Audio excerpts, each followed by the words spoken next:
aux élus d'Essonne qui sont endeuillés pour la deuxième fois de la mort de jeunes adolescents, d'abord de notre soutien et notre émotion.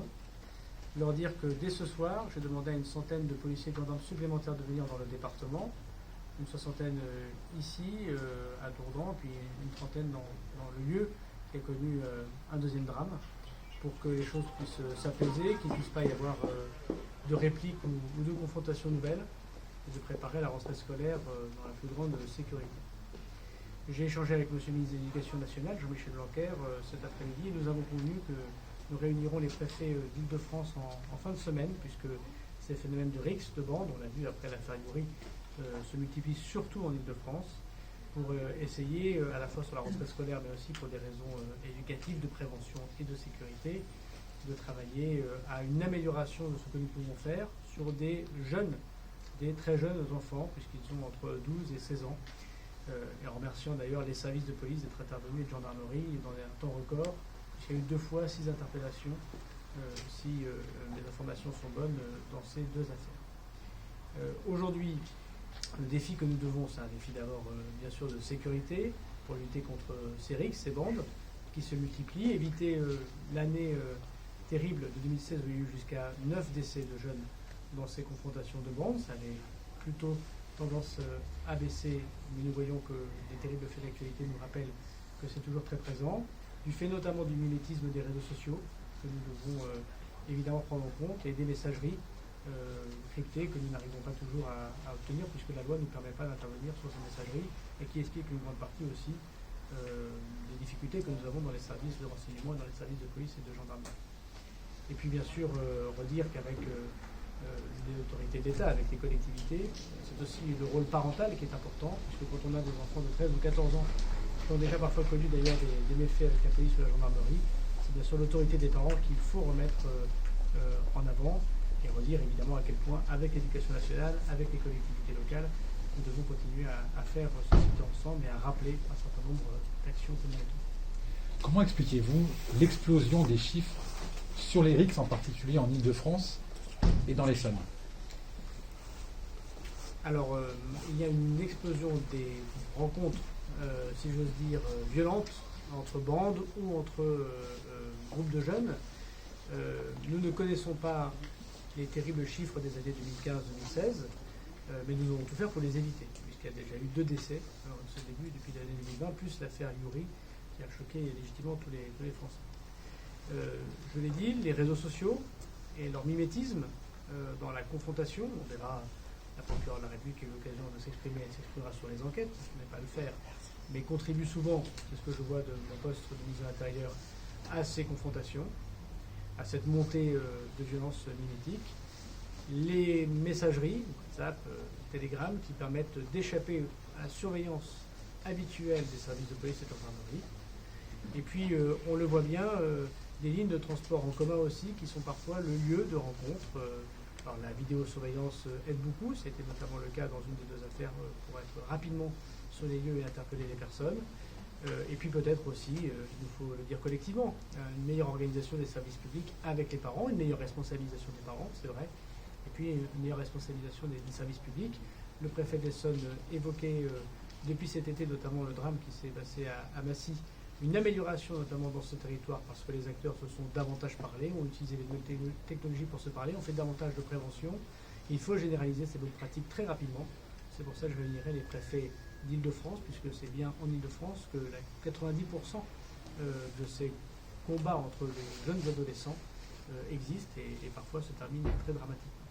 Est-ce que vous avez repéré, chiffré le nombre de bandes qui seraient concernées à ce moment d'éliminer là-dessus? Oui, on a des chiffres au ministère de l'Intérieur, 74 bandes on va dire d'adolescents et de jeunes adultes, dont l'essentiel, 70, sont en Île-de-France. Et donc on voit bien que c'est un phénomène très francilien qui va de pair avec la déscolarisation, qui va de pair avec le manque d'autorité parentale, qui va de pair évidemment avec les nouvelles technologies et avec une violence que j'ai déjà dénoncée précédemment. Nous voyons bien ici que nous devons prendre en main ce que nous avons de faire président de la République en jouant sur évidemment la meilleure coordination entre les services de l'État et notamment l'éducation nationale. Et Jean-Michel Blanquer y est attaché, je le sais, avec les collectivités qui connaissent mieux que personne les familles, les difficultés, la déscolarisation. Nous devons davantage parler avec l'autorité judiciaire évidemment, parce que juger ou suivre un enfant de 13 ou 14 ans, ce n'est pas juger ou suivre un adulte. Il faut aussi qu'on se le dise et qu'on soit honnête. Et puis renforcer évidemment la responsabilité des parents. Donc depuis que je suis ministre de l'Intérieur, nous avons mis en place un certain nombre de plans de lutte contre les bandes. C'était le cas à Paris, c'était le cas en Seine-Saint-Denis. Et j'ai donc dit au préfet de l'Essonne que nous allons particulièrement être attentifs par des renforts policiers, par des moyens matériels supplémentaires aussi, la présence de l'État dans ce beau département. Mais comment on peut appeler les parents à plus de responsabilité? Parce que c'est un serpent de mer, ça. Je crois qu'il faut aussi se dire que la société n'est pas responsable de tout et que les policiers, les gendarmes, les maires ne peuvent pas faire à la place des parents une autorité qui consiste à ne pas sortir seul le soir quand on est un jeune adolescent, d'aller suivre des études ou une formation professionnelle, de ne pas avoir ce qui était le cas, des béquilles, des armes blanches, des barres de fer. Je pense qu'on conviendra tous ensemble que ce n'est pas l'équipement naturel d'un enfant de 13 ans, de 14 ans dans la rue. Et rappeler que les parents ont un devoir d'autorité et nous devons en tirer les conclusions, notamment lorsque monsieur le maire, dans son activité municipale bien évidemment, monsieur le préfet puisse rappeler, notamment dans les rappels à la loi, dans les retours de l'éducation nationale, pour ne pas laisser des petits faits déliter la cellule familiale. Et lorsque les parents, et ça peut arriver, il y a beaucoup de familles monoparentales par exemple, sont en difficulté, de les accompagner en amont afin d'éviter ces drames. Et ça veut dire quoi, jouer sur l'autorité parentale? C'est-à-dire que déjà rappeler que les parents sont responsables de leurs enfants, c'est quelque chose qui n'est pas assez rappelé dans la société. Redire que je vais demander au préfet, en lien parfait avec les maires dont je sais qu'ils font ce travail quotidiennement, parce qu'ils savent, avec l'éducation nationale, encore faut-il encore mieux se parler, ce que nous allons donc continuer à faire, parce que manifestement, il faut toujours essayer de voir comment on peut s'améliorer, de pouvoir convoquer ses parents, de pouvoir les responsabiliser, et puis bien sûr, avec l'éducation nationale, en tirer des conclusions pour pouvoir suivre au mieux ses enfants. Parce qu'on ne peut pas se résoudre dans notre pays, à 13 ou 14 ans, de tomber dans la délinquance et d'être, évidemment, avoir sa vie fichue parce qu'on a commis un acte absolument irréparable. Je veux d'ailleurs avoir une pensée ce soir pour les familles qui sont endeuillées et pour ce jeune homme dont j'ai compris, dans le cas qui nous intéresse en fin de journée, qu'il est entre la vie et la mort. Mais interpeller les parents, c'est déjà fait, vous allez aller plus loin? Madame, je peux vous dire qu'ayant été maire, c'est un travail sans cesse recommencé et de prendre le temps avec chacun d'entre nous. C'est ce que font les maires, c'est ce que j'ai demandé au service de l'État, au préfet, au sous-préfet, aux agents qui travaillent avec l'éducation nationale, de pouvoir à chaque fois redire à quel point l'autorité parentale est importante. On ne peut pas toujours se retourner vers la société, vers les policiers et les gendarmes, vers les maires, et ce sont des urgentistes de la situation. Mais avant d'arriver à une confrontation où votre enfant de 13-14 ans a un couteau ou une barre de fer et tape quelqu'un d'autre, il s'est passé sans doute quelque chose qui devrait être un peu rappelé vers l'autorité parentale. Est-ce qu'il y a des mobiles particuliers? Au-delà du rôle, pardon. Je ne suis pas là pour faire l'enquête judiciaire à la place de la procureure de la République. Merci. Au-delà du rôle parental, monsieur le ministre, une soixantaine de jeunes à Boussy-Saint-Antoine, est-ce qu'on arrive à prévenir ce genre de rassemblement et d'affrontement? Je vais laisser cette parole à monsieur le préfet qui peut vous dire tout le travail qu'il est en train de faire dans le département de l'Essonne, puis notamment l'interpellation de la ministre et moi-même à Massy dans l'organisation des services de l'État. Vous savez qu'il y a eu deux décès malheureusement cet été, un à Massy, un à Draveil, dans des affrontements de jeunes, dans des rixes, en l'occurrence rassemblement entre quartiers. Ce que nous avons mis en place dans ces secteurs-là, c'est tout simplement du décloisonnement des acteurs avec de la réaction rapide, c'est-à-dire l'utilisation de boucles de messagerie sociale que vous connaissez, pour que tous les acteurs concernés puissent le plus tôt possible donner l'alerte, donner l'information. Ce dispositif sur le secteur de Draveil-Montgeron par exemple, il a été déclenché une quinzaine de fois et ça permet à chaque fois d'aller assez rapidement vers les arrêts de bus, vers les gares, vers les abords des lycées et des collèges pour faire baisser la tension, mettre les effectifs avant que les choses ne dégénèrent. Donc on va travailler là-dessus évidemment avec l'ensemble des communes concernées. Je les réunirai lundi et on mettra en œuvre les instructions qu'il nous aura données le ministre jeudi pour travailler de manière systématique sur ces dispositifs-là.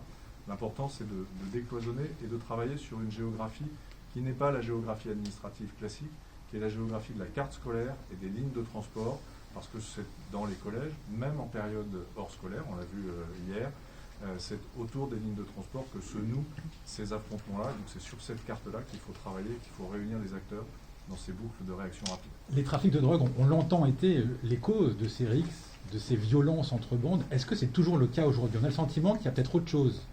Je ne veux pas me prononcer là-dessus sur des éléments qui relèvent de l'enquête. Je crois qu'il ne faut pas faire de généralisation. On a des jeunes qui sont, le ministre l'a dit, extrêmement jeunes. Est-ce que c'est des liens avec les trafics de drogue? Ça n'a pas été mis en évidence. Les deux phénomènes sont effectivement des phénomènes prégnants dans lesquels nous engageons une lutte importante dans le département. Est-ce que les deux sont en relation? Ça relèvera de l'enquête de le dire dans chacun. Des ados de 13 ans munis d'armes blanches, pardonnez-moi, mais c'est relativement nouveau quand même. Il y a des armes qui sont des armes, je dirais, de commerce courant. C'est un couteau de poche qui a été utilisé, d'après ce qu'a dit la procureure de la République. Il y a des armes par destination qui sont des barres de fer, etc. Donc là aussi, il faut, au cas par cas, regarder ce qu'il en est et regarder la facilité avec laquelle on peut se procurer une barre de fer, une béquille ou des choses comme ça. Et ne pas mélanger des phénomènes qui sont chacun une réalité contre laquelle nous avons à combattre et contre laquelle nous combattons, qui n'ont pas forcément toujours de. Merci beaucoup.